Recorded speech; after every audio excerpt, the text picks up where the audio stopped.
Okay, so this time we're straying from our normal topic and we're going to do imperialism.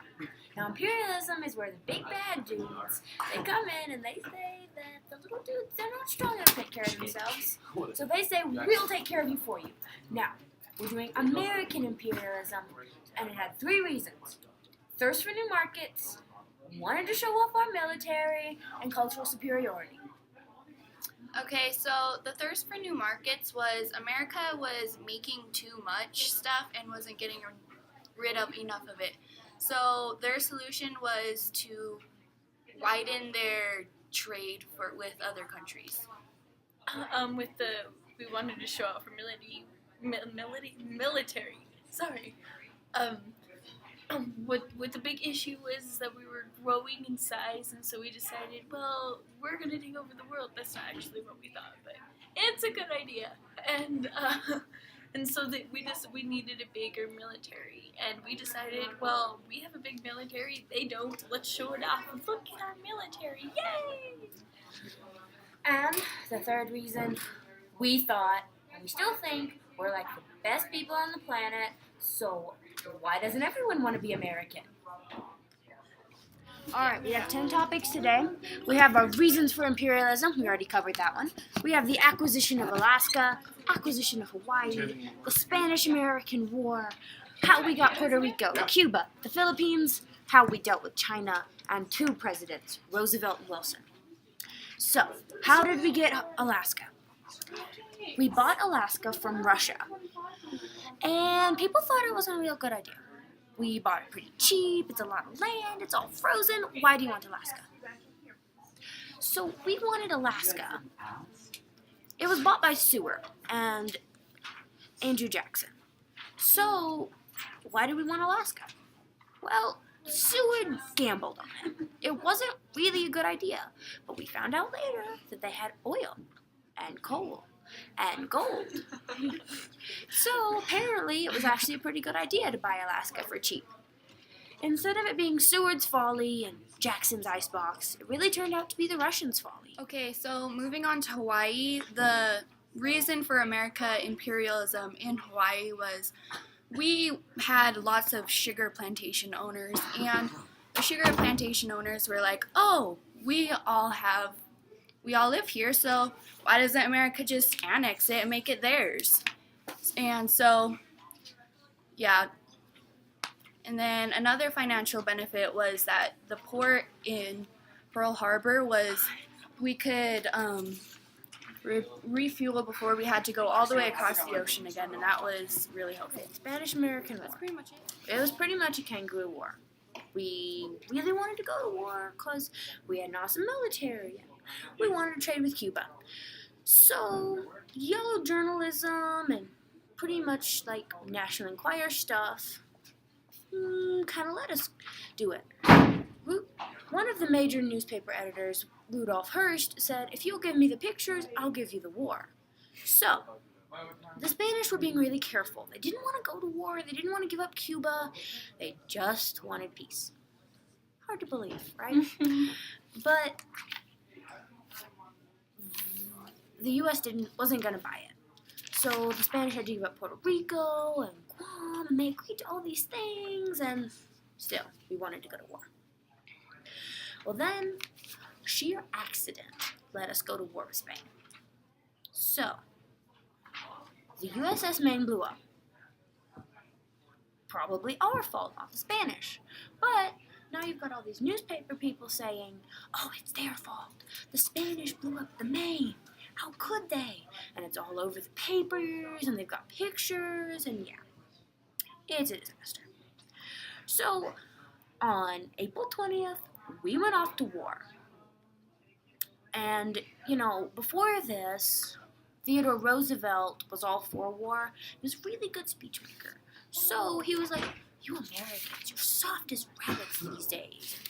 People were testing, they said that Americans had no courage. And so when you get men full of testosterone, high on the fact that they think their courage is being threatened, you're going to have a serious war.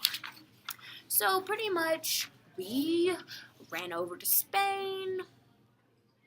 We won the Battle of San Juan Hill with the Rough Riders. They were really cool. They were pretty much cowboys, university athletes. There was a long jumper in there. It was weird. And so Theodore Roosevelt and his Rough Riders charged one San Juan Hill, and pretty much the Spanish-American War was over. Cuba was free. We said we wouldn't take over Cuba in the Treaty of Paris, but we got to trade with Cuba. We made lots of money on Cuba, and now we hate Cuba. Okay, so I wanted to state why gaining Puerto Rico is important to American imperialism. We gained a territory, and at that time, like in the early 1900s, late 1800s, the more land you got, the more important you were, I guess, according to what people thought and stuff. I honestly don't get people's brains, but that is like and the only reason we got the territory was of the France, the Paris Treaty of Paris. Treaty of Paris. Yes, same thing. Yes. And it meant, and what we did was they weren't allowed to have their own government. No, you guys can't have your own government. Bad people. But they were still allowed to be their own people without us interfering all the time, which makes no sense. America just confuses people, and so people are just like, okay, whatever. I'm done trying to understand America. So yes, that's in Cuba, we wanted more money, because America is gradually going into debt. Not as much as we have now, but it was still freaking out people back then, I guess. And we saw Cuba, and Cuba's like this jackpot full of money and stuff. We're like, ours. And I guess people didn't, but some people thought that was a bad idea, and other people thought it was a good idea. The government wanted to split it from Spain, because if we didn't split it from Spain, then half of our proceeds or whatever would have to go to Spain. So we decided to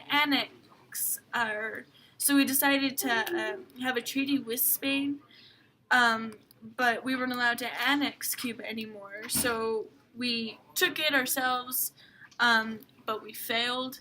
So that's why Cuba's not much of our treaty as it is like towards Spain anymore. And we did not think that through. We were all like, money, yes. So yeah, don't be like that in the future, guys. Okay, so before I start with the actual imperialism in the Philippines, I'm gonna say that the first battle in the Spanish-American War was actually fought in the Philippines. Okay, now moving on. Basically, what happened with the Philippines was we bought it from Spain after the Treaty of Paris for like 20 million or 20,000 something dollars. I don't know. But after that, the Filipino people didn't know the terms of us, so they thought they were going to get all independence to themselves. But in reality, America turned into the new Spain. They took them over. And there was actually a lot of racial prejudice, and the rebels were forced into concentration camps. Well, they were called designated zones, but they were concentration camps. And a lot of people died from disease and stuff.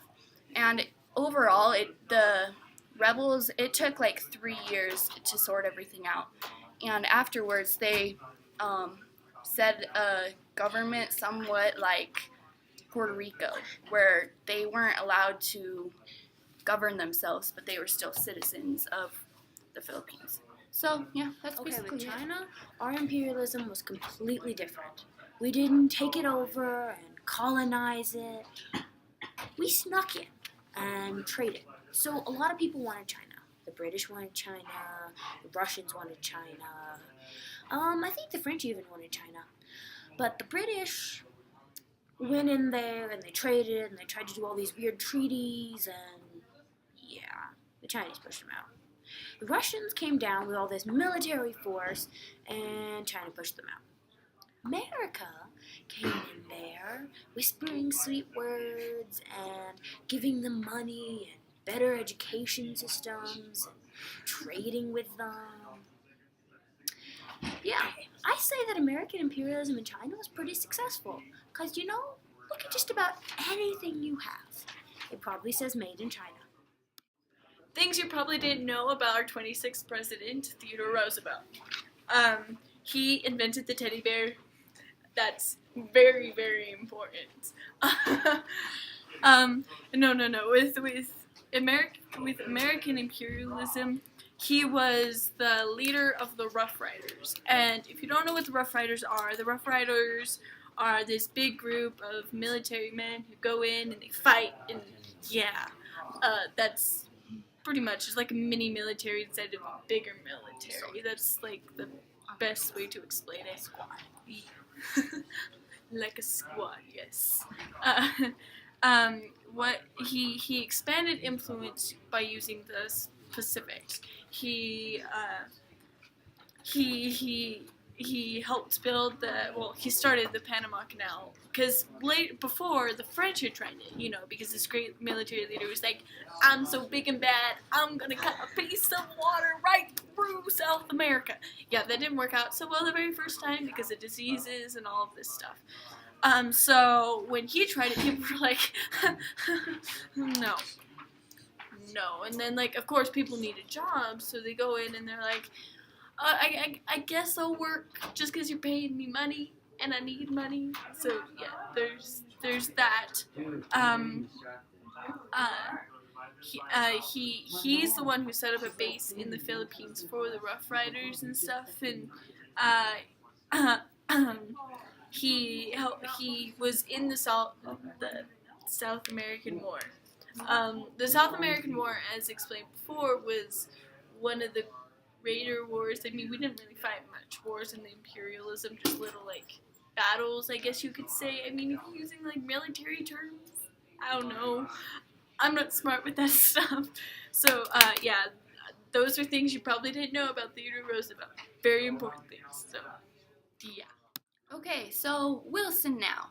So, one thing you didn't know probably about Wilson is that he passed the 19th Amendment, which made us the right to vote when we are 18, of course. And so, moving on to imperialism, Wilson was pretty much all about peace. He wanted to end imperialism, and so he organized open door notes and stuff with China, which meant that not only one country could trade with China, which pretty much meant that we could trade with China. Let's just say that. And so he also helped out Latin countries instead of trying to annex them and stuff. So, yeah, that's pretty much the end of imperialism. That's it for this episode of Imperial Injustice and all that jazz.